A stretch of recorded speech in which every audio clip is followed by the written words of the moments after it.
سبیل الرشد بمقابلہ سبیل الغیش، کام سے دور ہی رکھوں گا جو دنیا میں تکبر کرتے ہیں، یعنی تکبر والا اللہ کی اس کتاب کو نہیں پڑھتا، اس کو سمجھنا نہیں چاہتا، اس کے لیے وقت لگانا اس کو محال لگتا، وہ کہتا ہے میں تو اتنی مصروف ہوں، میرے پاس وقت ہی نہیں ہے، میں تو یہ بھی کر رہی، میں تو وہ بھی کر رہی، میرے پاس تو موقع ہی نہیں ہے، دس اینڈ دیٹ۔ خیر، فرمایا وہ دنیا میں تکبر کرتے ہیں جس کا ان کو کوئی حق نہیں، اور اگر تمام نشانیاں دیکھ لیں تب بھی وہ ایمان نہ لائیں، اور اگر ہدایت کا راستہ دیکھے تو اس کو طریقہ نہ بنائے، اور اگر گمراہی کا راستہ دیکھ لے تو اس کو اپنا طریقہ بنا لے۔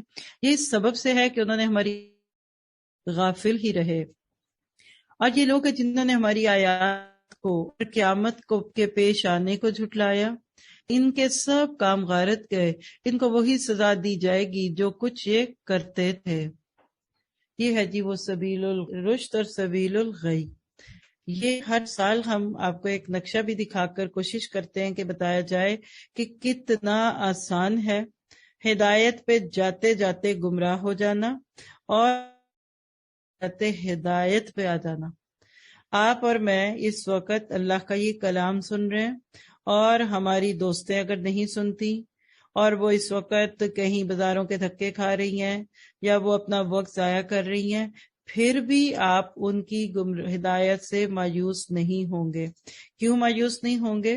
اس لیے کہ ایک لمحے کی دیر ہوتی ہے، اور اس وقت جو ہم بات کریں گے وہ دعاؤں کی طاقت پہ بات کریں گے۔ نقشہ آپ کے سامنے ہے۔ ایک شخص بہت اچھے کام کر رہا ہوتا ہے، زندگی میں کوئی دوراہا آ جاتا ہے۔ آپ دیکھیے کہ ایک اورنج لائن ہے اور ایک گرین ہے۔ اورنج لائن پہ چلنے والا غلط کام کر رہا تھا، اور جو گرین لائن پہ چل رہا ہے وہ کوئی اچھے کام کر رہا ہے۔ مثلا اس وقت آپ قرآن سن رہے ہیں، الحمدللہ آپ ایک اچھا کام کر رہے ہیں نا۔ اب یہ اچھا کام آپ کے لیے بڑا خطرناک ہے۔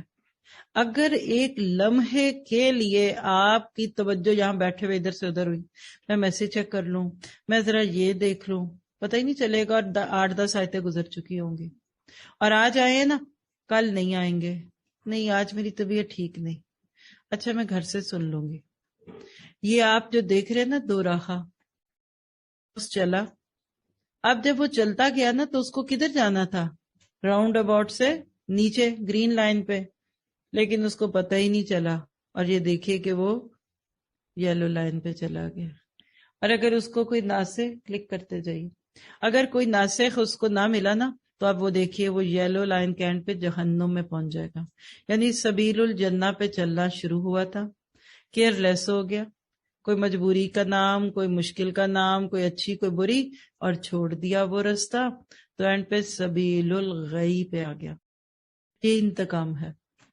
آج ہم دعاؤں کی طاقت کو آزمانے کے لیے دعا کرتے ہیں کہ اللہ اگر ہم ہدایت پہ ہیں تو ہمیں ہدایت پہ ہی رکھنا، اور اگر ہمارے بچے گمراہیوں کے کسی رستے پہ آ چکے ہیں تو ان کو ہدایت پہ واپس بلا لیں۔ دل سے دعا کیجئے، کیونکہ ایک اور کردار دوسرا بھی دیکھ لیں۔ ایک کوئی بھی شخص ہے جو گمراہیوں کے رستوں پہ تھا، کوئی بھی غلط کام تھا، آپ کہتے ہیں یہ تو خراب، یہ جہنمی، یہ منافق، نہ یہ دیکھیے ذرا دوراہا آ گیا، کوئی تکلیف آ گئی، کوئی پیارا فوت ہو گیا۔ جیسے میں ایسے بردرز کو جانتی ہوں، وہ کہتے ہیں دنیا دار تھے، میرے ہسبینڈ کے دوست ہیں تو وہ ان کو بتاتے رہتے ہیں کہ ہم بہت دنیا دار تھے، اور اچانک 3-4 میں سے ایک بھائی کا اچانک انتقال ہو گیا، شاید تیسرے نمبر پہ تھا یا کیا تھا۔ کہتے ہیں ہمارے اس بھائی کا مرنا ہم سب کو سیدھا کر گیا۔ اسی طرح بیٹی اچانک مر گئی، ماں ہدایت پہ آ گئی، ہے نا۔ تو یہ دوراہے زندگی میں ایسے ہوتے ہیں، اور آج میں اس کو کہتی ہوں یہ اس دوراہے کے اوپر لکھ دیجئے۔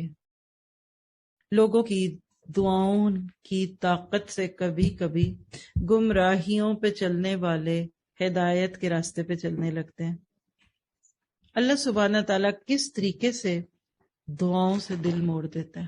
ہم نے پڑھا تھا ابو ہریرہ کی ماں کا دل مڑا، عمر فاروق کا دل بدلا، واقعات اور بھی بہت سارے ہیں۔ تو دعا دیجیے یہاں بیٹھ کر دل کی گہرائی سے، کسی بھی انسان کو، وہ آپ کے گھر کا ہے، آئینے میں دیکھے تو آپ خود ہیں، یا آپ کے باہر کا ہے، اس کو دعا دیجیے کہ اللہ اس کو سبیل الغی سے اتار کر سبیل الرشد پہ لے آ۔ اور آپ دیکھ لیجئے آپ کی دعا کام آ گئی ہے، وہ یلو سے گرین پہ آ گیا، یلو سے گرین پہ آیا، اور گرین کیا ہے؟ سبیل الجنہ ہے، اور سبیل الجنہ کہاں لے جاتے ہیں؟ جنت میں راستہ۔ تو کیا پتا آپ کی دعاؤں سے کتنے ہی لوگ سبیل الجنہ پہ آ جائیں۔ جو جس راستے پہ ہوگا وہیں پہنچے گا نا۔ اللہ تعالیٰ آپ کے میرے لیے اس بات کو سمجھنا آسان کر دے۔